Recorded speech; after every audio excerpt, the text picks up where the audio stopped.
Ini adalah sebuah permata kontrak yang dianggap paling tidak berguna. Dibuang seperti sampah seharusnya menjadi takdir terakhirnya. Tapi saat kamu melihat irisannya yang mirip jeli maca, sebuah ide gila tiba-tiba muncul di benakmu. Lalu kamu nekat memakannya di depan umum. Seluruh sekolah menertawakanmu sebagai orang gila yang nyentrik. Tapi yang tidak mereka ketahui adalah kamu malah mengikat kontrak dengan dirimu sendiri. Dan mendapatkan kendali mutlak atas tubuhmu. Kamu langsung memerintahkan dirimu sendiri untuk melakukan 500 push-up. Tapi kamu tidak tahu, ini hanyalah sebuah permulaan. Karena setelah kamu menyerap energi permata kedua, kamu melihat kebenaran paling mengejutkan di dunia ini. Saat ini, kamu memegang pisau kecil dan membelah sebuah batu kebangkitan yang dianggap sampah di mata dunia. Kamu sedikit kecewa, tapi pada saat itu juga, melihat kristal yang terbelah itu, kamu justru merasakan sedikit keinginan. Irisannya licin dan berkilau, warnanya cerah dan indah, sangat mirip dengan jeli yang ditambahi maca. Tunggu dulu, sebuah pikiran gila meledak di kepalamu.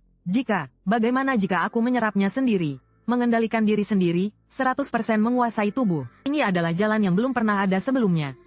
Lagi pula hasil terburuknya hanyalah kehilangan energi. Tanpa ragu kamu meletakkannya di telapak tanganmu. Membimbing energinya masuk ke dalam tubuh. Makhluk lain mungkin akan menolaknya. Tapi kamu tidak akan. Energi kristal masuk ke dalam tubuh. Perasaan yang tak terlukiskan muncul di hatimu. Seolah-olah tubuh dan kesadaran menyatu dengan sempurna. Kamu membuka mata. Dalam hati kamu bergumam, ambilkan segelas air. Detik berikutnya, tubuhmu bergerak sendiri. Kamu seperti seorang penonton, melihat kakimu sendiri turun dari tempat tidur. Berjalan menuju meja, mengambil gelas air, menuang air. Seluruh prosesnya sangat lancar, tidak bisa diubah. Meskipun yang terkuras tetap tenaga fisikmu. Tapi kamu sama sekali tidak perlu memecah konsentrasi untuk mengendalikannya. Selesaikan 500 push-up. Setelah selesai minum air, kamu memberikan perintah baru. Lalu, tubuhmu tengkurap di lantai, mulai melakukan push-up dengan cepat. 1-2-100. Saat mencapai 250 kali, ototmu sudah terasa sangat pegal. Tekadmu juga sudah mencapai batas. Tapi di bawah, perintah absolut, itu, tubuhmu tetap melanjutkan. 500 push-up selesai. Kamu tengkurap di lantai kelelahan. Bahkan satu jari pun tidak bisa digerakkan. Tapi wajahmu tersenyum lebar, menarik sekali. Kemampuan ini, benar-benar alat bantu disiplin diri yang luar biasa. Meskipun saat ini sepertinya tidak terlalu berguna, tapi setidaknya bisa membuatmu melampaui batas saat berolahraga. Keesokan harinya, dini hari, kamu masih tertidur lelap, tapi matamu terbuka secara otomatis. Tubuhmu mengenakan pakaian, berjalan keluar dari asrama, tiba di lapangan, mulai berlari. Ini adalah perintah yang kamu berikan pada dirimu sendiri semalam. Bangun jam 4 pagi untuk lari. Kesadaranmu masih berkelana di alam mimpi, tapi tubuhmu seperti mesin yang presisi. Dengan setia menjalankan programnya, menunggu sampai jam 6. Saat kamu benar-benar sadar, kamu sudah duduk di kantin. Di depanmu ada semangkuk bubur putih dan 3 buah mantou. Boleh juga, sudut bibirmu terangkat tak terkendali. Memuji idemu yang brilian. Tepat pada saat ini, terdengar keributan dari kejauhan. Luo Xiyu, selamat pagi, Dewi. Aku sudah membawakanmu sarapan. Kau menoleh ke arah suara itu. Kau tahu kalau primadona sekolah dari kelas sebelah, Luo Xiyu, telah datang. Dia sangat populer, penggemarnya tak terhitung. Teman sekamarmu yang dulu adalah salah satu pengikutnya. Sambil menggigit bapau, kau pun mengangkat kepalamu seperti biasa. Detik berikutnya, pupil matamu tiba-tiba mengecil setajam ujung jarum. Kau buru-buru menundukkan kepala, menggunakan gerakan minum bubur untuk menutupi keterkejutan di hatimu. Dalam ingatanmu, Luo Xiyu adalah seorang gadis bertubuh langsing dengan wajah yang sangat cantik. Tapi barusan, yang kau lihat, adalah monster rubah raksasa setinggi 2 meter lebih yang berjalan tegap. Wajahnya ditutupi oleh lapisan kamuflase yang menyerupai seorang gadis. Berjalan dengan angkuhnya di tengah keramaian, dan semua orang di sekitar, menatapnya dengan tatapan penuh kekaguman. Seolah tidak menyadari apapun. Apa yang sedang terjadi? Zhang Ping, selamat pagi. Saat monster itu melewatimu, mengeluarkan sapaan serak yang terdengar aneh di telinga. Mengeluarkan sapaan serak yang di telinga orang lain terdengar sangat merdu. Kau berteriak histeris pada dirimu sendiri dalam hati. Tenang, tetap tenang. Kau mengangguk tanpa mengubah ekspresi wajahmu. Luo Xiyu, selamat pagi. Untungnya, dia tidak berhenti, dan terus berjalan maju. Kamu menghabiskan sarapanmu dengan sangat cepat. Seperti biasa kamu meninggalkan kantin. Sebagai orang dewasa yang berpikiran matang, kamu mengerti. Sekarang sama sekali tidak boleh terlihat kaget. Kamu berjalan dengan tenang menuju gedung pengajaran. Tujuannya adalah ruang guru. Namun, saat kamu berjalan ke pintu, kamu melihat wujud asli seorang guru di dalam melalui kaca. Ternyata dia adalah monster aneh yang menyamar. Kamu berjalan melewati pintu itu tanpa mengubah ekspresi. Guru juga belum tentu bisa diandalkan. Masalah besar, ada 2 monster yang bersembunyi di satu sekolah. Lalu bagaimana dengan seluruh kota? Kota ini, sebenarnya siapa yang berkuasa? Kamu bersembunyi di sudut yang sepi. Perasaanmu campur aduk. Sepertinya kemampuanku masih punya banyak hal yang tidak aku mengerti. Kamu sangat yakin, sebelum menyerap kristal itu, kamu sama seperti orang lain, tidak bisa melihat apapun. Jadi, perubahan semacam ini berasal dari permata kontrak itu. Kamu mengulurkan tanganmu lagi, memadatkan sebuah permata baru, lalu tanpa ragu menyerap energinya. Jika satu buah bisa membuatmu melihat kebenaran, lalu bagaimana dengan yang kedua? Duar. Kali ini, rasanya benar-benar berbeda. Kalau dikatakan kemarin adalah penyatuan jiwa dan raga, maka sekarang adalah komunikasi antara manusia dan surga. Panca inderamu diperkuat tanpa batas. Seluruh dunia di matamu menjadi sangat cerah dan indah. Kamu membuka matamu, pandanganmu menyapu seluruh ruang kelas. Saat pandanganmu tertuju pada sebuah meja kosong, kamu dengan tajam merasakan sisa-sisa energi yang samar. Tepat setelah itu, sebuah ilusi muncul di depan matamu. Guru di atas mimbar sedang berbicara dengan lancar. Sementara di dalam kelas, seekor rubah raksasa diam-diam mendekati seorang siswa. Pada saat yang sama, dua baris tulisan dingin muncul di depan matamu. Identifikasi berhasil. Meja belajar yang dipenuhi energi. Dulu ada seorang siswa yang berprestasi, dibunuh oleh makhluk mutasi tanpa disadari oleh siapapun. Meja yang dipenuhi energi ini dengan setia merekam segalanya. Kamu pun terkejut. Segera mengalihkan pandanganmu ke dirimu sendiri. Kamu menatap dirimu sendiri lekat-lekat. 1 menit kemudian, barisan tulisan tiba-tiba muncul di depan matamu. Identifikasi berhasil. Makhluk panggilan Zhang Ping. Tuan Zhang Ping. Ras manusia. Potensi bintang 3. Usia harapan hidup 89. Bakat. Batu kontrak. Dapat mengonsumsi kekuatan fisik dan mental untuk memadatkan batu kontrak. Membangun hubungan yang mendalam dengan target. Pihak lawan akan mendapatkan tambahan potensi dan keberuntungan darimu. Penyerapan berulang dapat sedikit meningkatkan potensi diri. Dan ada 1% kemungkinan untuk membangkitkan bakat baru. Perintah mutlak. Kamu memiliki kekuasaan mutlak atas makhluk panggilanmu yaitu dirimu sendiri. Kepatuhan mutlak. Kamu patuh mutlak terhadap perintah sang pemanggil. Teknik identifikasi tidak stabil. Dapat melakukan identifikasi pada target. Ada kemungkinan yang sangat kecil untuk mendapatkan informasi. Semakin kecil perbedaan kekuatan antara kedua belah pihak, semakin tinggi tingkat keberhasilannya. Benar-benar berhasil diidentifikasi. Kamu melihatnya, panel aneh yang sekaligus makhluk panggilan dan tuan ini membuatmu tak tahu harus tertawa atau menangis. Apa ini bisa dibilang aku adalah tombak dan perisaiku sendiri tapi setelah itu, kegembiraan luar biasa membanjirimu. Ternyata kemampuan ini bukan bernama permata tak berguna, melainkan bernama permata kontrak, membangkitkan bakat baru. Ini benar-benar seperti memiliki kemungkinan tak terbatas. Orang lain hanya punya satu kekuatan super, sedangkan kamu bisa terus-menerus menyerap energi untuk mendapatkan yang kedua dan ketiga. Sekarang, kamu akhirnya punya kartu andalan untuk bertahan hidup di dunia yang aneh ini. Kamu harus mencari tahu, kota mutiara ini, apakah ini kota manusia, atau arena berburu para monster yang menyamar.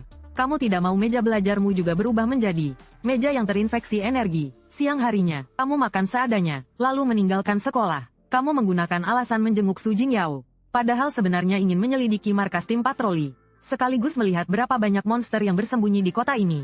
Berjalan ke jalan raya, dunia di depan matamu benar-benar terbalik. Di dalam sebuah toko senjata kuno, seekor monster humanoid sedang menyilangkan kakinya. Dia mengunyah sepotong dendeng aneh yang bersinar keemasan, sambil membaca koran. Di mata orang lain, dia hanyalah seorang paman parubaya yang sedang makan camilan. Kamu menatap lurus ke depan. Dalam hati kamu mengucapkan identifikasi. Identifikasi berhasil. Monster mutasi rubah tencang. Bakat distorsi kognitif memutarbalikkan akal sehat. Ternyata begitu, mereka bisa memutarbalikkan persepsi orang lain.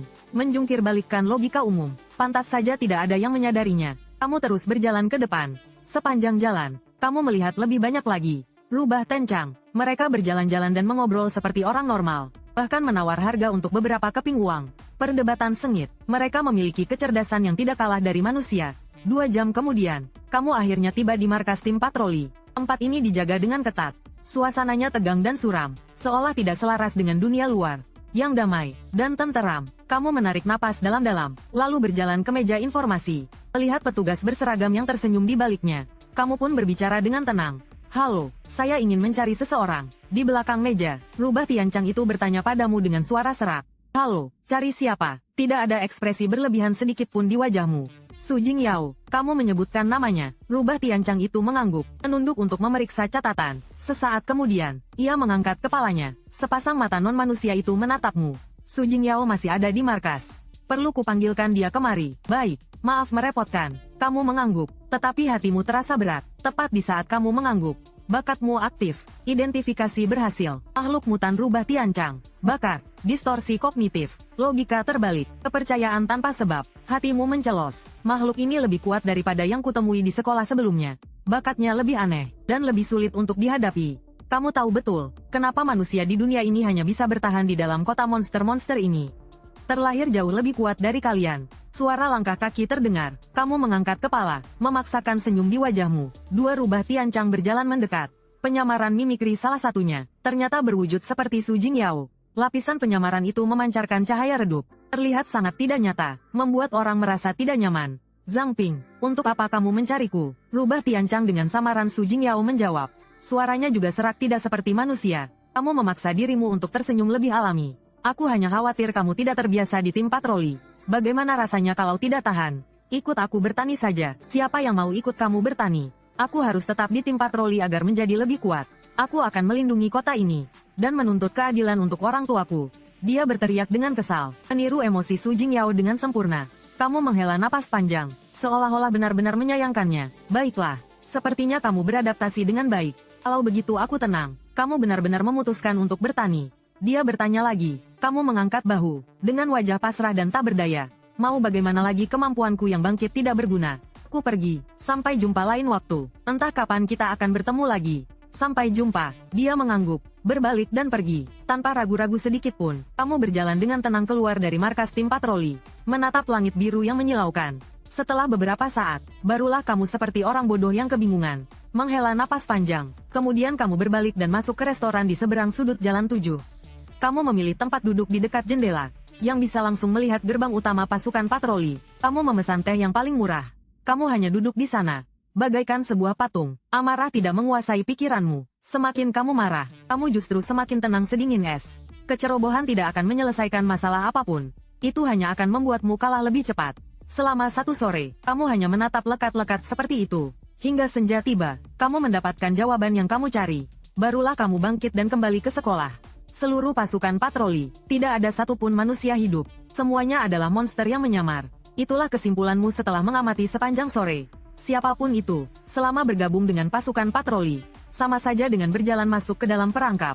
Para pelindung kota ini, telah sepenuhnya dikosongkan oleh para monster. Kota Mutiara, pada dasarnya adalah sebuah ladang perburuan raksasa tanpa pertahanan. Dan kalian semua, hanyalah mangsa yang mereka pelihara. Pantas saja, bahkan di sekolah pun muncul rubah Tiancang. Karena kota ini, sudah lama jatuh, masih ada 3 bulan lagi menuju upacara kelulusan. Tapi bagimu, upacara kelulusan sudah kehilangan artinya. Kamu tidak meninggalkan sekolah, juga tidak lagi mengikuti kelas-kelas yang tidak berarti itu. Asrama lapangan kantin, rutinitas 3 titik. Kamu melatih tubuhmu seperti seorang pertapa.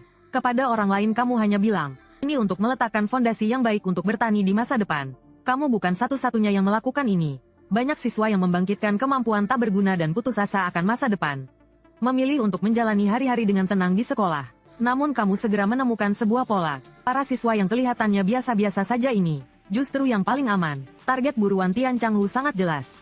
Entah itu orang seperti Su Jingyao yang bergabung dengan departemen penting, atau orang seperti Luo Xiyu yang memiliki bakat luar biasa. Sedangkan kamu seorang pemanggil yang tidak bisa mendapatkan makhluk panggilan. Diakui sebagai orang dengan potensi rendah. Ditakdirkan hanya untuk bertani. Di mata mereka, kamu sama sekali tidak mengancam. Ini justru menjadi warna pelindung terbaikmu. Setiap hari, kamu bisa merasakan dirimu menjadi lebih kuat. Kualitas fisik, potensi, semua meningkat dengan kecepatan yang terlihat oleh mata telanjang. Kamu menganggap batu kontrak yang kamu padatkan sendiri sebagai suplemen harian. Begitu kekuatan fisik dan mentalmu pulih, kamu langsung membuat satu lagi. Setelah beberapa hari, meskipun tidak membangkitkan bakat baru, tapi efeknya luar biasa. Sekarang, kamu sudah bisa melakukan 1000 push-up berturut-turut. Dan setelah selesai, tenagamu pulih dengan sangat cepat. Kamu tidak akan lagi kelelahan seperti sebelumnya. Pada malam hari ini, kamu duduk bersila di atas tempat tidur, dan memadatkan sebuah batu kontrak lagi. Tanpa melihat kamu langsung menyerap energinya. Tiba-tiba seluruh dunia menjadi sunyi. Seolah-olah kamu ditarik ke dalam sebuah ruang hampa suara. Setelah beberapa detik, suara jangkrik dan katak baru kembali masuk ke telingamu. Kamu segera melakukan identifikasi pada dirimu sendiri. Identifikasi berhasil. Makhluk panggilan Zhang Ping. Potensi 4 bintang. Bakat. Batu permata kontrak. Perintah mutlak. Kepatuhan mutlak. Teknik penilaian tidak stabil. Pejalan malam. Mendapatkan penglihatan malam. Di malam hari keberadaan dan berat badan menurun. Kecepatan gerak meningkat, menghilang sepenuhnya dalam bayangan. Berhasil, jantungmu berdebar kencang. Benar saja ada tambahan satu bakat. Sama sekali tidak perlu melihat panel. Tubuhmu sudah memberikan respons yang paling langsung. Kamu melompat turun dari tempat tidur.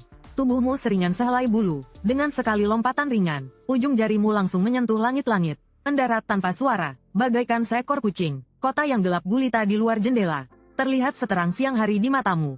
Tepat pada saat itu kamu bahkan melihat seekor burung pemangsa raksasa dengan rentang sayap lebih dari 12 meter.